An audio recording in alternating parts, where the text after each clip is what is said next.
Oh, Mom, when I came back from shopping, I saw my daughter Madison crouched at the entrance with a big belly. She looked really tired and her face was thin and pale.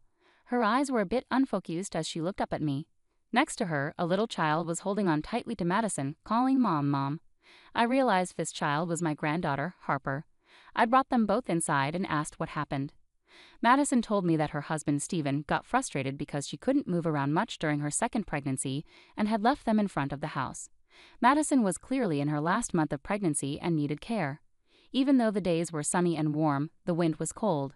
I felt so angry, wondering what Stephen would have done if I hadn't been there. I didn't think he was the kind of person to do something like this. Pregnancy isn't an illness, right? We have pregnant women at my work who do their jobs from home just fine. And Harper, she's always crying and so loud. My colleagues' kids never cry like that. When I finally called Stephen, he sighed loudly on purpose. An unemployed, obese woman and a noisy child are a nuisance. Let her parents take care of them for a while. Realizing it was pointless to talk to him, I decided to focus on caring for Madison and Harper instead. Half a year later on a spring afternoon, Stephen called. Hey, what's going on? Your house is gone. At first, I was confused, but then I understood. You finally noticed, I replied. After hearing the truth, he was speechless and turned pale. My name is Scarlett. I'm a 58-year-old housewife. My husband passed away about 3 years ago, leaving me alone, but I don't mind being alone. His study is filled with books, including his favorite novels, challenging research papers, magazine clippings, and diaries. Being in the study makes me feel close to him. Sometimes I spend time there, looking through the books. My daughter Madison, her daughter Harper, and Madison's husband Stephen live about a 30-minute drive away in the next town. Stephen works at a big company owned by his dad. At just 33, he's already a department head and is even considered a potential future CEO. Madison and Stephen met at a beer party when Madison was out with friends. One of her friends recognized an old classmate, who turned out to be Stephen. They discovered they worked near each other and started seeing each other more often, either by bumping into one another or going out for drinks with friends. Eventually, this led to a relationship. Madison wasn't the type to make the first move and often called me, unsure of what to do. I wasn't very experienced in love either, so I tell her, well, I'm not sure either, but maybe just go out for a meal and enjoy yourselves. Unlike me, my husband had experienced many romances before we met. But when it came to our daughter's love life, we both agreed on one thing: she shouldn't date someone strange. My husband, always protective, even joked about calling himself strange. Their relationship continued smoothly, and within a year, they happily announced their engagement. Stephen, with his strong position in his father's company and his impressive sales skills, had earned my husband's trust enough for us to feel comfortable in trusting our daughter to him. Reflecting on this, my husband reassured me, saying, I also felt at ease sending our daughter off to such a respectable person. Shortly after, Madison and Stephen married and moved to the next town to begin their life together. Initially, Madison would visit us often, sharing the excitement of her pregnancy and her worries about childbirth. About 3 or 4 months after Madison shared her pregnancy news, my husband tragically passed away. He was involved in a car accident caused by a truck driver who had fallen asleep at the wheel. Both Madison and I were deeply shaken by the sudden loss. We struggled to maintain our composure as we rushed to arrange the funeral and handle the necessary company and government procedures. The days passed quickly, and before we knew it, a month had already gone by. It's strange that I hadn't seen Stephen much since he first came to introduce himself before the wedding. Even at the funeral, he only stayed for about an hour before leaving abruptly. I found it a bit rude, but Madison explained, that's just how he is. Stephen is always busy with work, she said with a forced smile tinged with sadness. It seemed like she didn't get much chance to talk or spend time with Stephen, who often left early for golf meetings on weekends. Being the son of a company president might excuse his absence somewhat, but I wished he would consider Madison, especially since she was heavily pregnant. As summer drew to a close, Madison returned to our home to give birth. With her belly fully rounded, she was eagerly anticipating meeting her baby. It's a girl. We've already picked a name, she told me. Oh, really? What's her name? I asked. Harper. Stephen and I chose it, Madison replied, smiling warmly. She gave birth within 2 weeks and soon returned home where Stephen was waiting. Madison, make sure to visit us sometimes. Bring Harper too, I urged her. I called Madison again, hoping to reconnect, but her response sounded hesitant. Yeah, maybe once things settle down I'll come over, she replied. Despite my concerns, I hoped it was just a temporary situation. Madison was always busy with childcare and housework, and Stephen, who should have been dependable, often came home late or not until the morning. I wondered aloud, even if he's the president's son, can his job really be that demanding? Despite several attempts to reach out, the pattern remained unchanged. It had been 3 years since Harper was born, yet I had only seen my granddaughter once, right after Madison gave birth. I wanted to support Madison and had expressed this to her many times over the phone, but her responses were always evasive. Before a long weekend, I decided to call Madison again. "Hello, Madison. How have you been? I was thinking of visiting you and Harper soon." I knew I had to be careful not to push too hard. Conversations with friends in the neighborhood had taught me that it's becoming less common for grandparents to see their grandchildren regularly, and pushing too much could strain the relationship further. Madison was my daughter, but I feared this call might lead to rejection, forcing me to accept the situation. With these thoughts, I waited anxiously for Madison's response. "Mom, I haven't been feeling well lately and I need some space. Please don't call me for a while," Madison said over the phone. "Are you okay? If you're not feeling well, I'm really worried. Can I bring over some food?" I asked, concerned. "I don't need it. Can we stop this?" "I'm going to hang up," Madison replied, sounding frustrated. "Wait, how about Harper and Steven? Is he doing well? Has he caught a cold?" I pressed, trying to keep the conversation going. "You're being too nosy, Mom. I want to raise my child on my own, so please stop calling," Madison snapped before hanging up abruptly. Feeling hurt and confused, I paused, unsure of what to do next. The brief call left me deeply shaken. I never expected Madison to feel that way about me. I thought I was showing kindness, but now I realized I had been meddling, and it pained me as I stared at the silent phone. Perhaps she was exhausted and stressed from childcare, or maybe I had crossed a line by interfering too much. Considering different possibilities, I acknowledged there might have been fault on my part and decided to stop calling. Still, I couldn't shake the thought. Had my once open and communicative daughter changed so drastically? Despite my reluctance to give up on seeing my granddaughter, I continued to call about once a month. Each time, I faced a distant reception and was denied access to Harper. "Hey, are you feeling all right?" I'd ask, only to receive no reply or have the call abruptly end. Hoping to get a better sense of what was happening, I decided to call Steven. He was my daughter's husband, and I figured he might have some insight into Madison's and Harper's situation. Steven never answered the phone promptly, but late one night, he returned my call. "Madison? Oh yes, she's fine," Steven assured me. "She's doing a great job looking after Harper. You don't need to worry. Madison has always been very responsible." "That's good to hear. Could you let her know I'd like to see her sometime?" I asked, hopefully. "Yes, of course," Steven replied. "It's odd that Madison isn't picking up her phone lately. That's not like her. It's quite concerning," I added, feeling uneasy about Steven's responses. His words felt rehearsed, as if he was trying to downplay the situation. About a month later, as autumn set in and I returned home from shopping one day, I spotted a figure sitting on my front porch. At first, I thought it might be a homeless person who had mistaken my house for somewhere else. But as I approached, I realized it was Madison. Madison. And look at that belly. And who is this child? I exclaimed in surprise as I saw Madison's noticeably larger belly, indicating she was pregnant again. "Oh, Mom." Madison's face was tired and drawn, her eyes unfocused. The child next to her clung tightly, calling out, "Mom, Mom." I realized it was Harper. I quickly unlocked the door and ushered them inside, practically carrying them to the living room sofa. I made some hot milk for them to drink. Harper cautiously sipped the warm milk. "It's cooled down now, so it's safe," I reassured her. Harper drank, leaving a white ring around her mouth. Turning to Madison, I started asking questions. "What happened? Why were you sitting outside like that? Where's Steven? What's going on with your home?" Madison began to cry and look down for a while before speaking. "Take your time," I comforted her, rubbing her back gently. After a moment, she explained that as her second pregnancy progressed, she found it increasingly difficult to manage household chores and take care of Harper, which frustrated Steven. He had driven them to the front of my house and left them there. Seeing Madison heavily pregnant and upset made me furious, imagining what could have happened if I hadn't been home. I immediately called Steven. He hadn't mentioned anything about Madison's pregnancy during our last conversation, which would have prompted me to offer help sooner. After several rings, he answered with a tired voice. "Hello, Steven. What's this I hear about you leaving Madison and Harper outside my house just now?"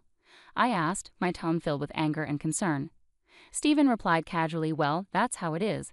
Madison hasn't been keeping up with household duties lately, using her pregnancy as an excuse. Even when I come home tired, there's no dinner ready."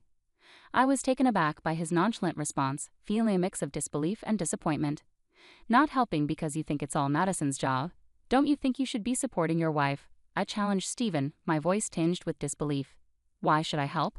Household chores are Madison's responsibility. She's the housewife," Steven replied dismissively. I have my own work to focus on. It's only natural she takes care of the house. Madison is pregnant, Stephen. It's not fair to expect her to manage everything alone without any appreciation from you, I countered, trying to reason with him.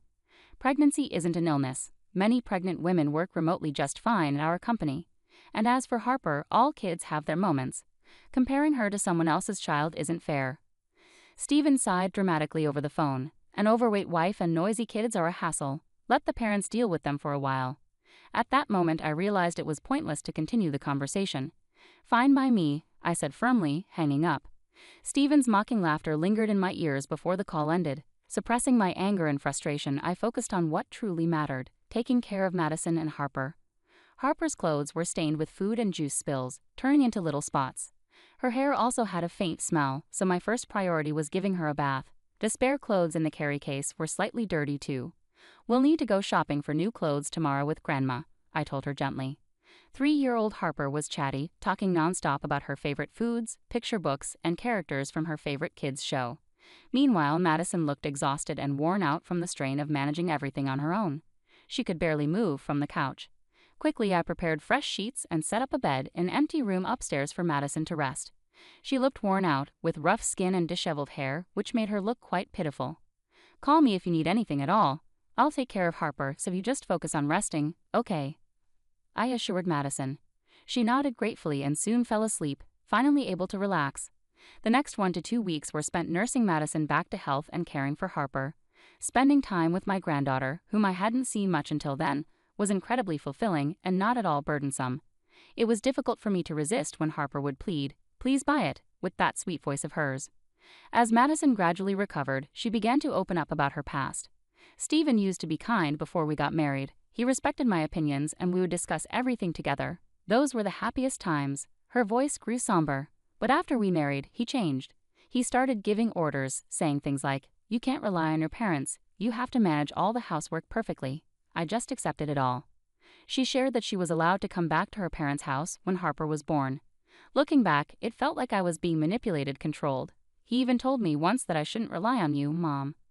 So is that why you hung up quickly when I called? Yes, calls with you were forbidden too, so I had to hang up quickly. I'm really sorry, Madison explained with a mixture of regret and sadness. Later that night, after Harper had fallen asleep, we sat down with ginger tea and talked. I felt a rush of emotions, anger and sorrow mingling together. Stephen, who had once seemed so respectful when he asked for Madison's hand in marriage, now caused her so much pain and even spoke ill of her as if she were a burden. What's more, there were suspicions of him having an affair. I've noticed perfume on him lately. It's not like him, especially not a woman's scent. And his shirts have had a sweet smell when I've done the laundry, I shared with Madison. His late nights and early mornings suddenly seemed to make sense. Madison, you've been incredibly strong through all of this, managing the house and taking care of Harper, all while dealing with your husband's infidelity, I praised her, overwhelmed with admiration for her resilience despite everything. Despite any disagreements, she's my daughter and family. Madison teared up quietly. The gentle autumn weather persisted, dry yet refreshing compared to summer. Madison's due date was approaching. I focused on pampering both Madison and Harper, nurturing their emotional and physical well-being. 6 months passed and spring arrived. While I was preparing lunch one day, my phone rang unexpectedly. I paused to answer it. The caller was Stephen. "Yes, this is Scarlett," I answered cautiously. "Hey, what's going on? Your house is gone." Stephen's voice sounded bewildered on the other end of the line. "Finally noticed, have you?" I replied, a hint of amusement in my voice. Stephen had arrived to pick up Madison, Harper, and the newborn only to find the house demolished and an empty lot with a "for sale" sign. The move and demolition had been completed a month ago, and Stephen seemed to have just realized the situation, prompting his panicked call to me. "We've moved. You left Madison, Harper, and the baby in my care for half a year. Have you been aware of that?" I questioned pointedly. "Yeah, I've come to pick them up now." "Where are you?" Stephen asked urgently. "Come to pick them up. Unfortunately, we've relocated to a secure apartment. There's no point in telling you where. I'm not considering returning them to you," I responded firmly. "Don't joke with me. I told my parents I'd bring Harper and the baby over. Give me back the kids at least," Stephen insisted, his tone unsettling as he referred to the children almost as possessions. "That's a promise you made on your own. It doesn't concern us, so we won't comply. I'm busy now, so if you don't mind." Just then, the baby started crying, the sound audible through the phone. Stephen seemed to react softly, saying, "Oh." Ignoring him, I hung up and hurried to change the baby's diaper in the next room. I could hear Madison's phone conversation faintly. Yes, hello, what? Her voice carried a hint of frustration, likely arguing with Steven. Soon after, Harper emerged from her room, looking scared. Mom is angry, she whispered anxiously. It's okay, sweetheart. Everything will be fine, I assured her, pulling her into a comforting hug. About 10 minutes later, the commotion quieted down, and Madison joined us. It was Steven. He was demanding our new address, but I refused outright. I don't care if he wants to show Harper and the baby to his parents, she sighed, reflecting on his persistence. But maybe it was for the best he called. I finally got to say what I've been wanting to. Regarding the lawyer? The issue at hand was Steven's infidelity. During that call, I informed him that we would proceed with a divorce through a lawyer, and I would also seek alimony due to his affair. I also sent proof of his infidelity to his father, Madison recounted calmly. Over the past 6 months, we had hired a detective to investigate Steven's behavior, and the evidence confirmed his unfaithfulness. With 2 young children to consider, Madison couldn't overlook this betrayal. Steven was caught off guard by Madison's knowledge of his affair and was visibly shaken. He must have been pale with shock when he realized his parents were aware of the evidence. Outraged, he exclaimed, "How could you do this?" But those were my terms, I replied firmly. Given his parents' strict nature, I anticipated they would not take his actions lightly. Madison's prediction proved correct. A meeting was arranged with Steven's parents to discuss his conduct. During the meeting, they apologized to Madison and accepted the divorce proceedings. Steven's father, despite his son being a potential future company president, expressed his anger and disappointment, stating that a man who cheats on his wife and neglects his children is unworthy of such responsibilities. As a result, he dismissed Steven from his position within the company. In the end, Steven faced serious consequences. He lost his position and gave up custody of his children, allowing Madison and me to raise them. He was required to pay compensation and child support, but struggled due to debts accrued from supporting his affair partner. Although he found another job, the salary was modest, forcing him to move into a small, inexpensive apartment. After losing his shot at becoming president, Steven's affair partner callously abandoned him. It became clear she was more interested in his title than him as a person. Despite multiple attempts to reconnect and reconcile, Madison cut off contact with Steven, and their divorce was finalized smoothly. Madison became a single parent, but found strength in raising her children who thrived under her care. Despite the rift, Steven's father, feeling remorseful, continued to support Harper and her sibling beyond the agreed child support. Despite Madison and my initial refusals, he insisted, and we accepted it for the children's future. We also kept Steven's parents updated with photos and videos of their grandchildren, and occasionally video called when schedules allowed. Seeing Harper and her sibling grow up brought joy to Steven's parents, who cherished their role as grandparents deeply. Harper's days at prep school were filled with joy, especially with her mud and sand playtime with friends. One sunny afternoon, I arrived to pick her up and noticed she was clutching a rolled-up piece of drawing paper. "What's that, Harper?" I asked, curiously. She hesitated shyly before replying, "It's a picture of Mom." The preschool teacher had assigned them to draw portraits as gifts for their mothers that day. Although Harper was too bashful to show me the drawing right away, she eagerly rushed home and presented it to Madison. While I couldn't see the portrait myself, Madison was deeply moved and praised Harper's thoughtfulness. It was a touching moment that showcased Harper's growing individuality. Thinking about her future fills me with hope and excitement. Living together as a family of 4, experiencing this happiness, feels like nothing short of a miracle.